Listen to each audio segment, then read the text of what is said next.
Welcome to the Explainer. Okay, today we are diving into one of the most fascinating high-stakes collisions happening right now in the world of finance and technology.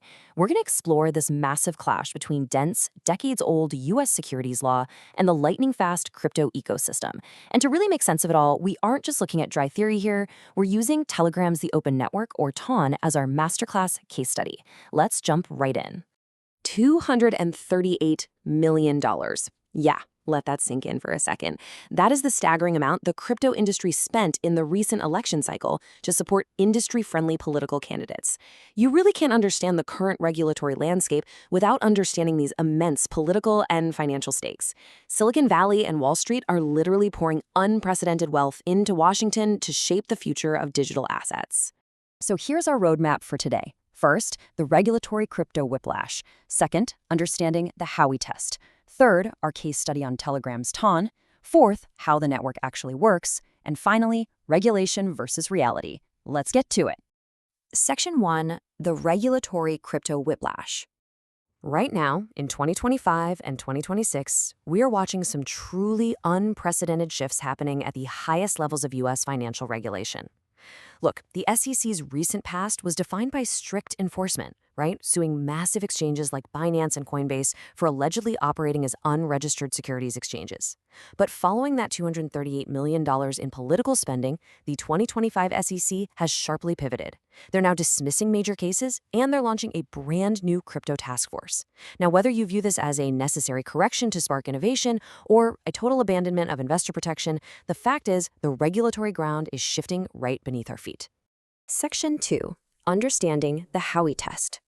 So stepping back from all that political drama for a second, let's look at the actual legal anchor for all of this, the investment contract. And get this. This definition comes from a 1946 Supreme Court ruling about a Florida orange grove. Seriously, yet it is the exact same tool federal judges use today to evaluate modern cryptocurrencies. The Supreme Court purposely designed this term to be highly flexible because they knew human ingenuity is always going to invent new schemes to use other people's money on the promise of profits. Okay, so how does a judge actually apply this today? Well, they look at these 4 specific prongs. For a crypto asset to be considered a security, it has to involve an investment of money in a common enterprise with an expectation of profits that are derived from the efforts of others. Federal courts literally do not care if you call your asset a utility token or a coin or a jeton. They look straight past the tech labels to see if the actual underlying economic setup triggers these 4 criteria. And here's the thing. While the SEC might be changing its political stance, federal judges have been incredibly consistent in applying Howey to the crypto industry. In SEC versus Telegram, the court viewed the token sale as an integrated offering of securities. Over in the Ripple case, the judge found institutional sales were securities, though public secondary sales were not. And in Terraform, both retail and institutional sales were ruled securities. The exact interpretations might vary a little bit from judge to judge, but the core foundation of the Howey test is consistently enforced. Section 3, case study Telegram's TON. All right, which brings us to our main character today, TON. This is a blockchain that has literally lived through every single phase of this regulatory roller coaster.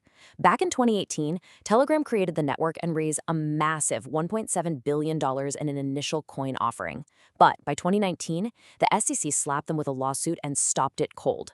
So Telegram officially abandons the project in 2020, paying an $18.5 million penalty. After that, a decentralized community took over the open source code, until a massive plot twist in May 2026, when Telegram dramatically returned to the driver's seat. The sheer scale of this 2026 shift is just hard to wrap your head around. Founder Pavel Durov announced that Telegram is replacing the TON Foundation as the primary operator. And they didn't just announce it. Telegram staked roughly 2.2 million TON to secure the chain, instantly becoming its largest validator. The market reaction was explosive. Driven entirely by this corporate takeover, the Toncoin tokens surged over 23% in a single day, writing a massive $309 million in trading volume. And Telegram is pushing the tech forward aggressively right now. We're talking recent infrastructure upgrades like Catchain 2.0, which slashed block generation time down to a blistering 400 milliseconds. They introduced a new tiny fixed base fee of just $0.0005, a fraction of a penny. And coming up in June 2026, validators are voting on increasing token inflation from 0.6% to 3.6%. These upgrades aren't just random tweaks, they're designed specifically to support high-frequency micropayments inside Telegram's massive, growing ecosystem of mini apps. Section 4. How the network works. Okay, let's ground these abstract legal concepts for a minute and actually look under the hood at how TON operates and generates value. TON uses a proof-of-stake consensus mechanism, relying on validators to secure the network. But becoming a validator, yeah, it's not cheap. You need to acquire a minimum of 300,000 TON just to submit an election bid, and at least 400,000 TON to actually win.